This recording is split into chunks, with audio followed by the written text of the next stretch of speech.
Joseph Rogan.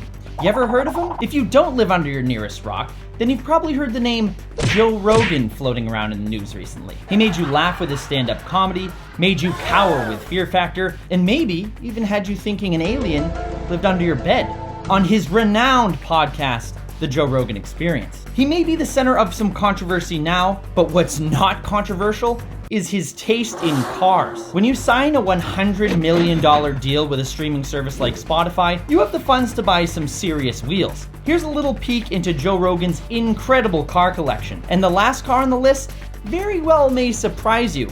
It sure did surprise me. Rogan said his favorite cars are American muscle cars. $1 would have won it. That's the there car. It is, yeah. So we're starting off the list with something pretty basic. Just a 1965 Corvette Stingray. Huh. Oh no, no, no. This is not some ordinary 1965 Vet we're talking about here. This is an astonishing resto mod, powered by the same engine that my $9,000 C5 Corvette is powered with actually, the LS1. Suck it, Joseph. Though his is Magnuson supercharged and pumps out a healthy 425 horsepower. It sits on a full tube chassis with independent front and rear suspension. It has a full custom interior, and I cannot imagine what it costs. Probably not as much as what's next in Rogan's collection.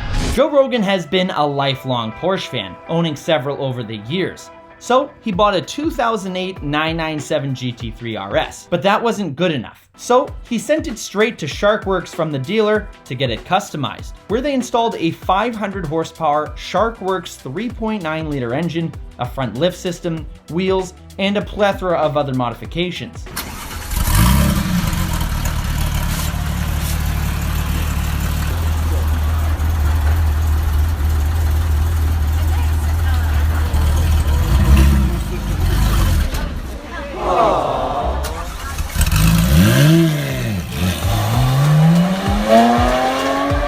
That's not the only Porsche in his collection, of course. One of his latest acquisitions just might be worth the most. It's a 993 911, one of only 25 examples built by the boys at Gunther Works. California-based Gunther Works is known for taking apart the 993 series Porsches and restoring them, but as they do, they sprinkle the cars with new and upgraded, juicier bespoke components. Their bodies are carbon fiber to save weight, weighing in at only 2,600 pounds, and powered by a Rothsport 4-liter flat 6, producing 431 horsepower. And a bargain, might I say, at an estimated $565,000. Rogan's has some additional modifications to it, which means he probably spent even a little more than that. I can imagine that costs around the same as what's next on the list. Chip FOOSE. Ring a bell? Not made by Doritos. Famous car designer Chip FOOSE designed this resto mod 1970 Barracuda, dubbed Sick Fish by Joe. Built by Troy Trepnier, I'm so sorry. From the ancient TV show Rides. It's one of the coolest resto mods on the planet. It spent countless hours getting custom fabrication done. The Barracuda sits on a custom chromoly subframe and is fitted with a 528 cubic inch Hemi V8 that pumps out around 650 horsepower. It was even once owned by NFL running back Reggie Bush. Though I'm not entirely sure if Joe still owns this one. I did find it listed for sale a while back. I don't know how recent, they didn't have any dates. And no, they didn't want to tell the idiot with the camera how much it sold for. I don't blame them. Now, it's not just all go-fast sports cars in his stable. He's got some go-fast SUVs too. In 2017, Joe took delivery of a 1971 Icon BR Ford Bronco. It's another resto mod that gives the best of both worlds. Old school looks and modern performance. Something Joe has said he's a huge fan of. His Bronco is powered by a 5-liter Ford Coyote engine and backed by a 5-speed manual transmission. Nice, Joe. I like it. That's not the only icon from Icon in his possession though. You may not like Joe Rogan, but you're gonna like his 80 series Land Cruiser. The vehicle he refers to as his Apocalypse Mobile. The 80 series is great to begin with. I've actually reviewed one, but give it to Icon for a while, about 3,000 man-hours, and you'll get back something truly incredible. They tore this Land Cruiser apart, lifted it with Fox racing shocks, fit it with massive tires on custom wheels, a rooftop tent, as well as added heavy-duty bumpers and a winch. And to complement the new muscular exterior, they packed it with some serious American muscle under the hood. They took out the straight six and swapped in a GM 6.2-liter LSA V8, pumping out around 560 horsepower and 580 foot-pounds of torque. And they fitted it with a 40-gallon gas tank to keep it running in case he has to drive away from zombies or something for a while.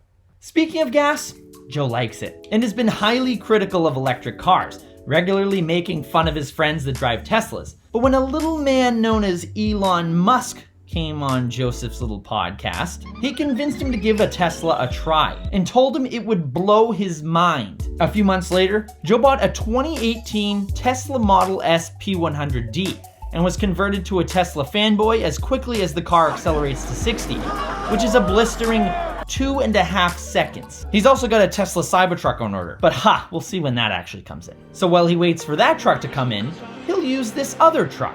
This truck may not be electric, but it's still pretty economical as a V6, a twin-turbo V6 that is, powering his Hennessy Velociraptor 600, a 600 horsepower off-road menace that can sprint to 60 in just 4.2 seconds. It rides on 35-inch off-road tires and a 3-inch lift kit to accommodate all that rubber. But to accommodate little Joseph's 5'8" stature, he most likely has some electric side steps on his. What's your favorite car from Joe Rogan's collection? Be sure to let me know down in the comment section below. I don't know what mine would be.